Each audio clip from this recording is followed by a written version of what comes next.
Hey basketball guys, we have news. Let's go to more Los Angeles Lakers news. But first, don't forget to subscribe to the channel and leave your like. For a famous and great champion team like the Lakers, making a deal to bring in star Domantas Sabonis will be a surefire success for the Sabonis-Doncic-LeBron trio, even if Austin Reaves will go to the rival in this deal. With Sabonis, the Lakers will become feared and scare their rivals. Lakers are urged to trade Austin Reaves for Domantas Sabonis. With Luka Doncic only one calendar year away from needing to decide on a $46 million player option and LeBron James likely to retire at any point in the next couple of seasons, the time is now for Rob Pelinka to go out and make moves around his dynamic duo to go after one more title with James while also convincing Doncic that it's worth sticking around after the NBA's all-time leading scorer rides off into the sunset. After the Lakers' disappointing exit from the playoffs after losing to the Minnesota Timberwolves in the first round, J.J. Redick's squad was severely exposed when it comes to the lack of a true starting caliber center. In a trade idea from Sports Illustrated, the Lakers would finally solve their big man problem in the form of a former All-Star, perennial league leader in rebounding that also adds some flair on the offensive side of the ball. Los Angeles Lakers receive Domantas Sabonis. Sacramento Kings receive Austin Reaves, Rui Hachimura, Jared Vanderbilt, 2031 first-round pick, unprotected. In the proposal, the Lakers would solve their biggest issue after sending Anthony Davis to the Mavericks in the Doncic deal. Sabonis would immediately solve the Lakers getting virtually no production from the center position on the offensive side of the ball, and at his best, would be able to space the floor, allowing Doncic and James more room to operate. On the other side of the deal, the Kings would begin the process of finally picking a lane.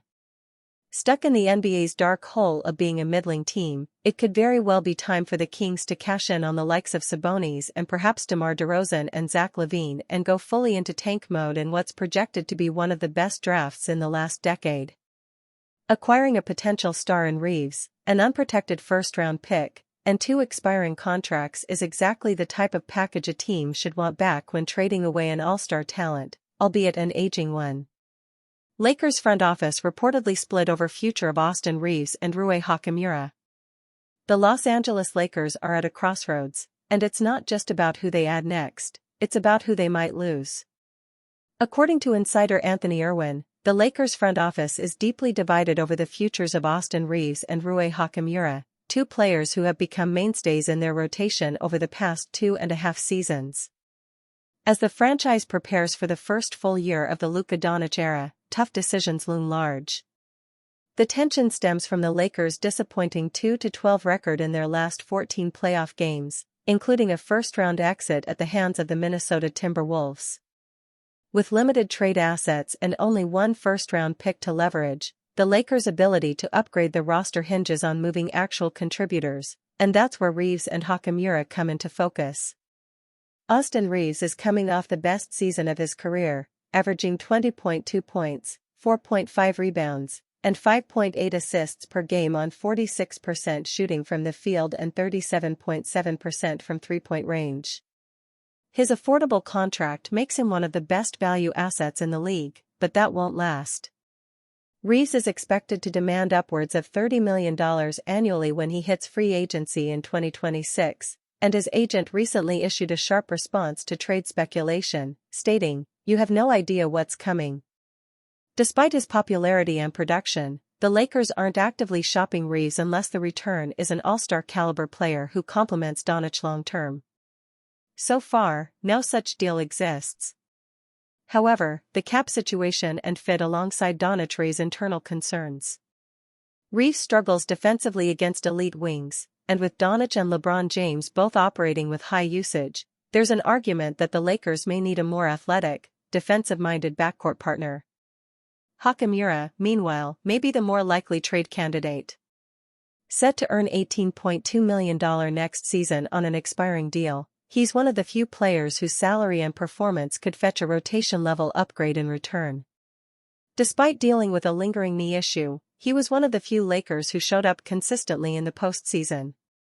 His 41% three-point shooting and physicality on the wing give him value, but with James, Doncic, and Dorian Finney-Smith all defending similar positions, the fit becomes redundant.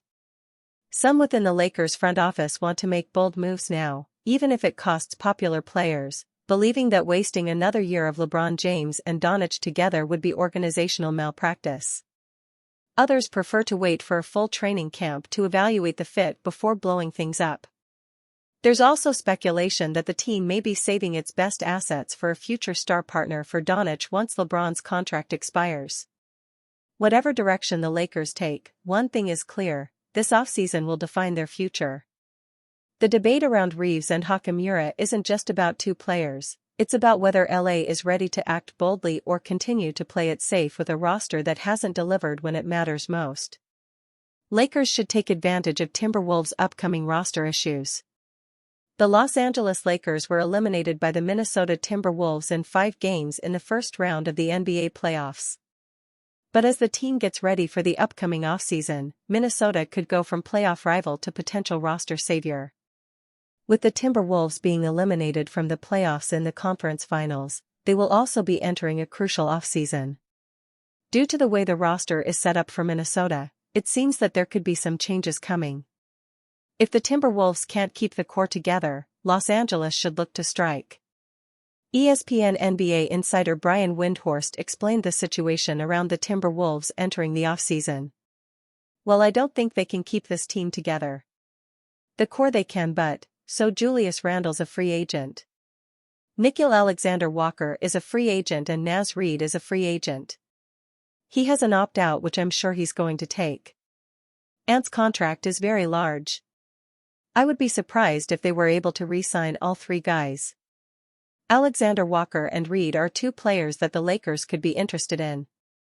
Reid is a player that Los Angeles has been interested in for a long time, but his market could exceed the price for the Lakers. Reid is the perfect player to enter into the system that head coach J.J. Redick runs, as he spaces the floor and plays defense.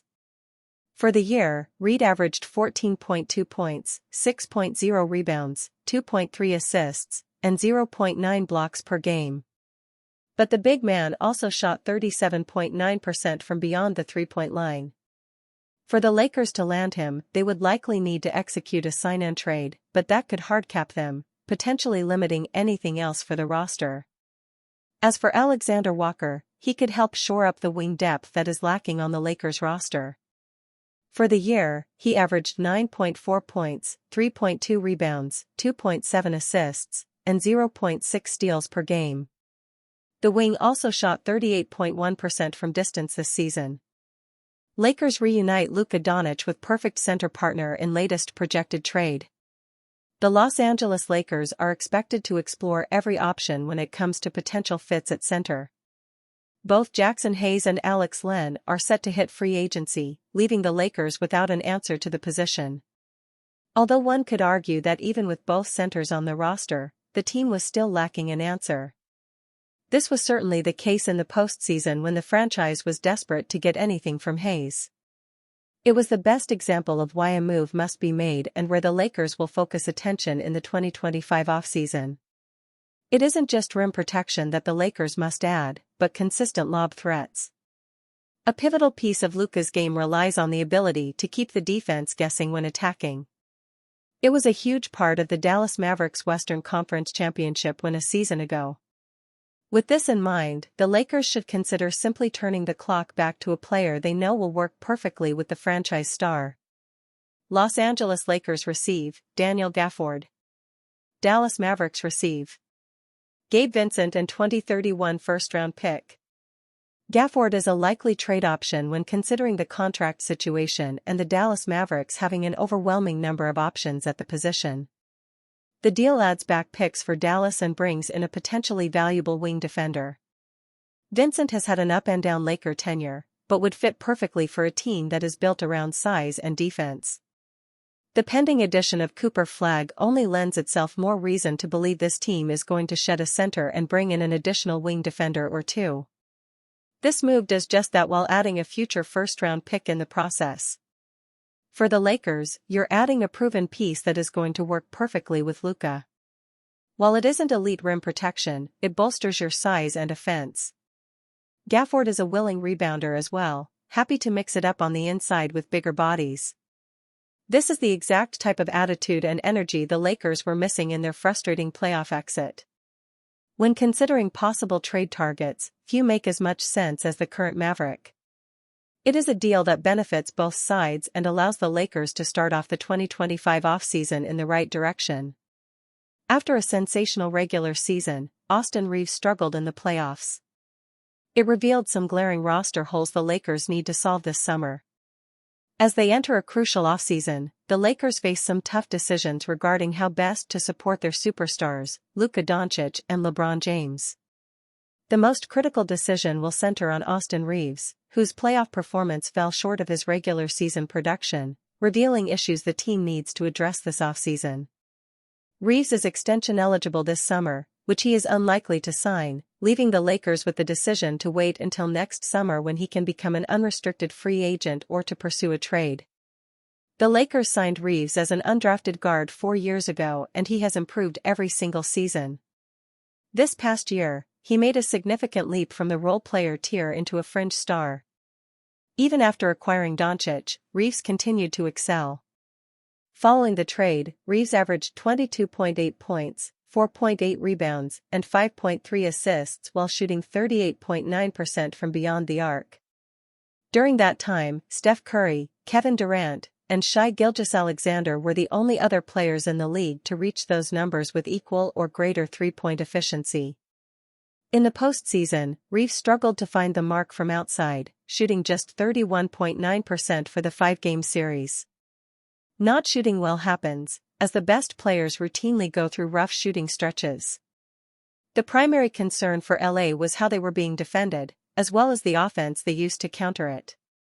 The Lakers faced a team with multiple bigs and physicality at every position, taking full advantage of LA's lack of size and rim threat. It turned players like Reaves, who were already athletically challenged, into jump shooters against talented ball-pressure defenders. Watch in the clip below as he catches a pass in the corner with Anthony Edwards smothering him. Rudy Gobert is parked in the paint and Reaves is forced to throw up a fading shot that hits the side of the backboard. The Lakers' small ball group was leaned on for its offensive 5-out spacing, but it devolved into one-on-one basketball. That played against the strength of Reaves, who relied more on a traditional big man threat as a screen partner. Watch below as Reaves is hounded by one of the best on-ball defenders in the league, Jaden McDaniels, and is forced into a difficult step-back three that misses. In the postseason, 64% of Reaves' attempts came from three-point range, a significant increase from 51% during the regular season. This increase has a domino effect, not only on scoring efficiency, but it also makes it much more challenging to draw fouls when most attempts are from the perimeter. In the regular season, Reaves averaged 5 free throw attempts per game, but during the playoffs, that number dropped to 1.4. Reaves relies on the mid-range attack against drop coverages and putting players in jail, pinning a defender on his back, to score or draw whistles inside the arc. Those shots are completely removed without a dynamic screener to partner within the half-court. LA will need to find more dynamic ways to use its 3 offensive stars. Reaves looked best during the series when running off of off-ball screens, like this crunch-time basket shown below. These actions were rare as many possessions placed Doncic, James, and Reaves against a fully connected Minnesota defense and featured lots of isolation basketball. LA needs to find more ways for 2 or even all 3 players to work together, enhancing their skills as threats instead of relying on isolation plays where 2 players sit on the sidelines watching. On the defensive end, he was part of the rotating carousel that the Wolves exploited for mismatches. The lack of size was a disadvantage there, too, as without a rim protector to erase defensive mistakes, the Lakers struggled on that side. Reaves needed to play better for the Lakers to have any shot of winning this type of series. It was also reported that he dealt with a toe injury. How much of that impacted his play, we will never know. That being said, judging his entire future based on these 5 games would be a mistake, as he has already demonstrated the ability to rise to any high-leverage game occasion in his short career so far, including past playoff series. The Lakers recognize this as well, as a trade for Reaves is expected to yield a significant return if moved. The playoffs did not eliminate the notion of Reaves' fit long-term, but they revealed the need for real roster upgrades to reach the championship level they hope to envision. Playback. We will be live on Playback on Thursday to discuss Reeves, among other Lakers, as we continue our series of season review streams. Be sure to join. Three-time NBA champion explains why LeBron James won't win title with Luka Doncic. A three-time NBA champion and one of LeBron James' former teammates doesn't think the leading scorer of all time will win a championship with Luka Doncic on the Los Angeles Lakers. The Lakers acquired Doncic from the Dallas Mavericks in February.